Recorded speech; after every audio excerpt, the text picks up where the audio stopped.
This set of videos that we're making are instructional for our beginning students to help clarify how I'm teaching these techniques at this time.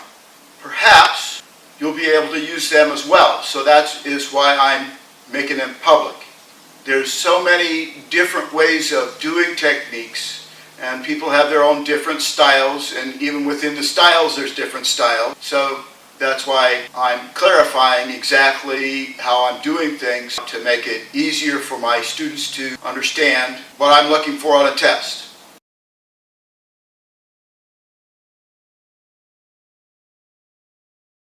Katatedori, Shihonage Omote. For a lot of years, I taught Katatedori, Shihonage Omote as going more across Uke's front. Looking through my books, a picture of Saito Sensei, I noticed that he came in and turned back and went almost straight ahead from Uke. And it worked much better than the going across. I had much less problems.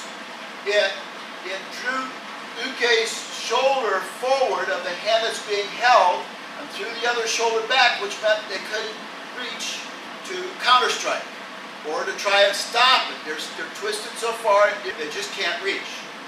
And so I have applied that to my beginning Katatedori Shihonage Omote. It's a change of hanmi. So you're starting in a hanmi here and you're sliding and dragging. So I'm going from a right hanmi to a left hanmi. Okay? Or left hanmi to right hanmi. Turning back. And you need to leave about 6 to 8 inches in between your foot and Uke's foot so that you don't stub your toes or his toes as you step through. And most of the time it's going to be your toes if you go up against it. Make sure that you leave some space in between your feet. Sliding in, and I'm at about 10-15 degrees off of straight ahead. And I'm reaching around over your hand and catching the base of his thumb and wrapping around his hand.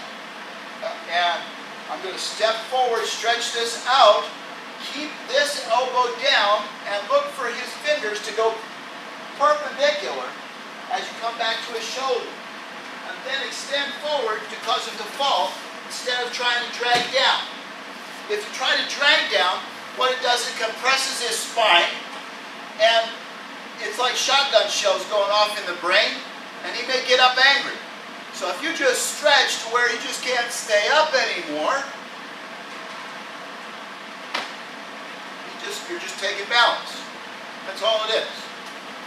I'm sliding in, changing hanmi, and turning back, reaching over my hand. I used to think underneath, but if you do this with a bokken, you're trapped. So it's got to go over the top so that the bokken stays out. And when you step up and turn back, this is cutting down his back. And then extend forward and following down, spin back, and apply pressure with your pinky. And so keep his hand just above the floor. Think of like the shoulder is the hub of the wheel, and the hand becomes a part of the hub. And the arm is the spoke, turning the spoke around the hub. And you'll see his side rise just a little bit just before he's going to tap.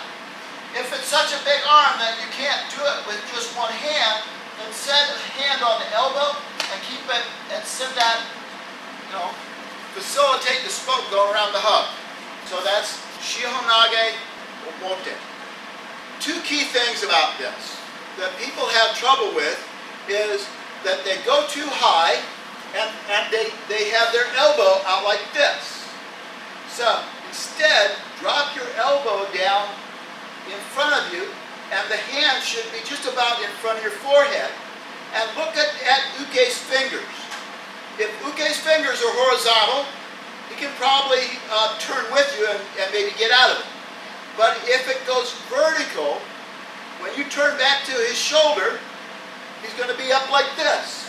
He'll be up on his toes, his heels up, and his back will be back like this. And it'll be very easy to take him down. If he's standing straight up, he's got all his balance, and you've got to fight in order to take uke down. Keep that elbow low, turn his fingers down, and keep it in front of your forehead, and turn back to the shoulder. And I think if you explore and look at O-sensei doing the techniques, you'll find that uke's fingers are probably usually vertical, meaning you're pointed down while the elbow goes up and clears your head. When you're doing the omote, you're doing a kokyu.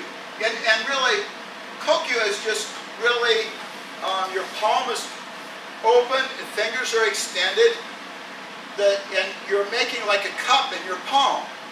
So that if you had an egg, it'd just sit here in the palm. So it comes in all sorts of different angles. It can come in this angle, this angle, all sorts of angles. But it's all this basic positioning of the hand, which it does something to strengthen your forearm. I don't know, I can't explain it, that's my feeling, that's my sense, that it strengthens the forearm. And this turn of rolling your thumb back toward you facilitates that. Energize your hand, so you're already in a kokyu as soon as he grabs. And then as you slide in, you send the kokyu back and out to the front. Reaching over, catch this, and send everything forward, and it's going right up your front and right down as you turn. Right up your front, turn back to the shoulder, and everything in front is right on your center line.